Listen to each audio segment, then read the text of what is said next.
Hello, former Crusaders, and welcome to our latest episode. My name's Sean Wasserkrug, and today we're going to be reviewing the latest DreamWorks film to hit theaters, The Wild Robot. Now, this is a movie that has been both hot and cold for Brian and myself over the past year. It started off hot with us when we saw the very first teaser trailer of this film. It looked very unique. It almost looked like another kind of Wall-E-esque film, where it looked like almost kind of like another beautifully animated silent type film. But then we immediately went cold on this film after we saw the actual trailer of the movie, which showed that not only is it an animated film about a robot, there's talking animals and all that kind of stuff. And while normally for most people that's, good, Brian and I are kind of at a point where we're getting a little overdone with the QT talking animal animated trope. And we saw something that was going to be this unique, beautiful film, much like a Wall-E, that relied on storytelling through the movements of the characters and less on the vocals, to just, here's another generic DreamWorks film that we've seen so many times before.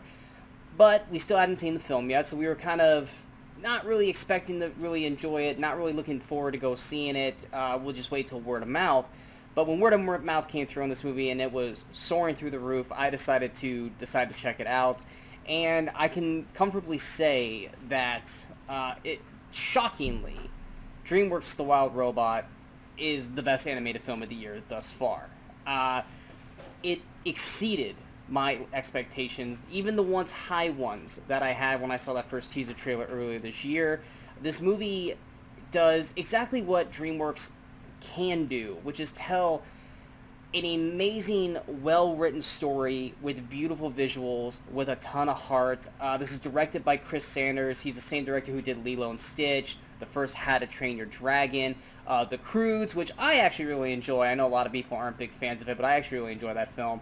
And The Wild Robot, the main plot for this movie is, after a shipwreck, an intelligent robot called Roz is stranded on an uninhabited island, and to survive the harsh environment, Roz bonds with the island's animals and cares for an orphaned baby goose.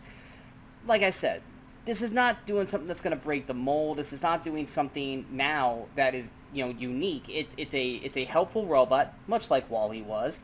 But instead of Wall-E kind of just continuing to do his job on an inhabited planet, this is just a forest that no one lives on except for the animals, which naturally, for most of the animals here, they see a giant lumbering robot walking around, they're going to run scared, or they're going to attack it. And Roz, voiced by Lupita Nyong'o, is basically a helper robot who's trying to find who ordered her and what assistance that she can bring, because she doesn't know that she was, shipwrecked and their helper's not around. So it just keeps going around trying to find something to do and someone to help, until it stumbles along Bright Bill, which is an injured, newly hatched goose, and protects it from being eaten from creatures, and then decides that her motivations, her goal, her task is to keep Bright Bill alive until he can, be self-sufficient on his own.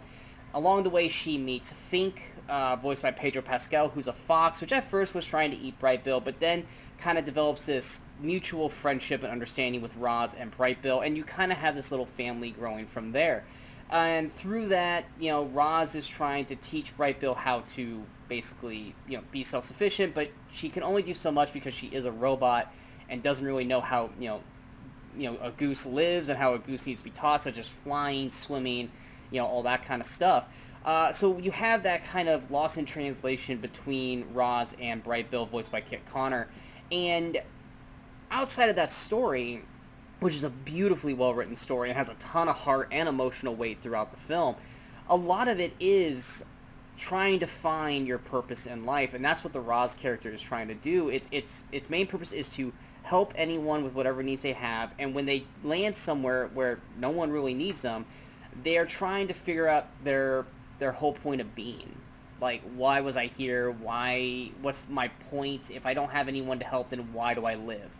And that's what Roz is trying to do, and she's trying to do that through Bright Bill, and Fink to a lesser extent. And Lupita Nyong'o does a phenomenal voice job through this, but while still trying to do a robotic voice. I mean, she's a phenomenal actress on screen, but to actually have to do that through an animation voice box through Roz, she manages to still excel at what she does there. My bigger shocker was Pedro Pascal as Fink.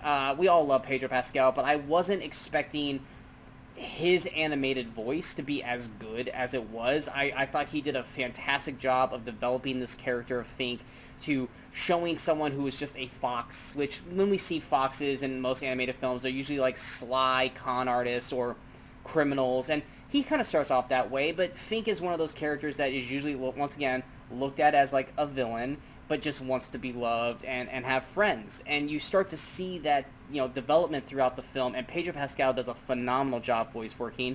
Other voice cast, you got Stephanie Hsu.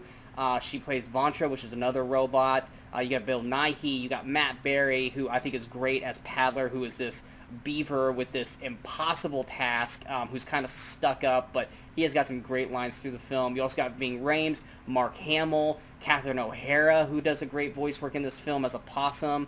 The voice cast is top-notch, and while the biggest worry that Brian and I had going into this is like, here's another cutesy talking animal film, is the way they make this movie to allow the animals to talk makes sense. They do it in a way that's just not like your typical anime film, like, oh, animals could always talk, and we're just in a world where we don't understand them, or we're in a world where this is just the rules that animals can speak. They don't try to do that here. They actually do it in a smart way that fits with the Roz robot character. And once they did that, I was like, oh, okay, the one big block that's causing Brian and I to kind of be open to this film has now been completely destroyed, and now we can watch this film for what it was, which is this beautifully animated, well done film all the way throughout that has that heart, that has that emotional weight that you love with these animated films.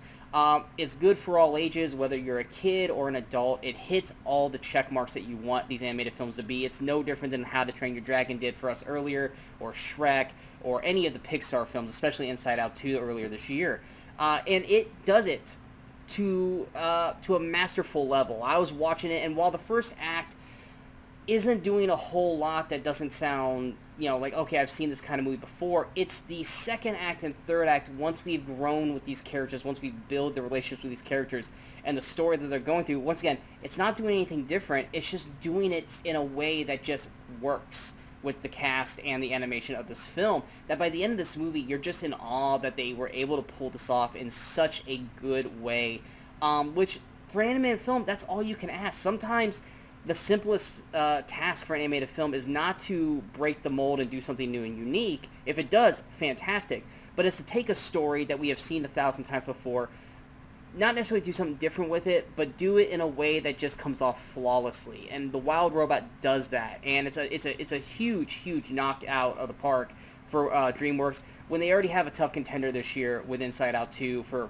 Best Animated. I'm going to give Wild Robot the little nod over Inside Out 2 just because it takes something that is basic that we've seen 1,000 times before and somehow perfects it, which is something that I wasn't expecting. So it's definitely one of my more surprising films in the year. It's definitely something that I strongly recommend for anyone who loves DreamWorks films, who loves animated films, who loves this cast, because everyone does a great voice cast in this movie, especially Lupita Nyong'o, Pedro Pascal, Kit Connor, Matt Berry.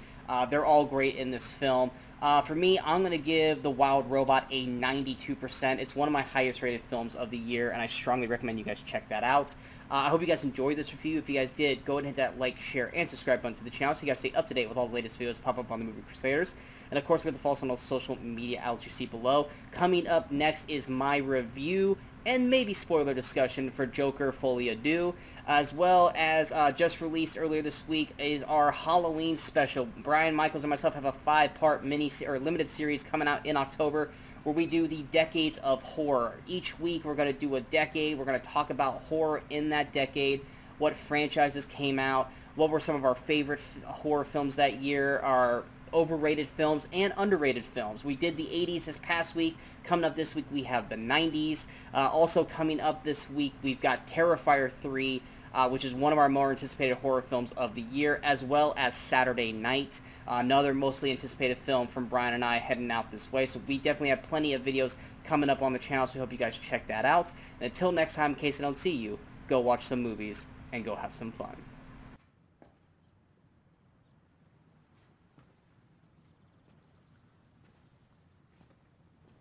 You're still here. It's over. Go home.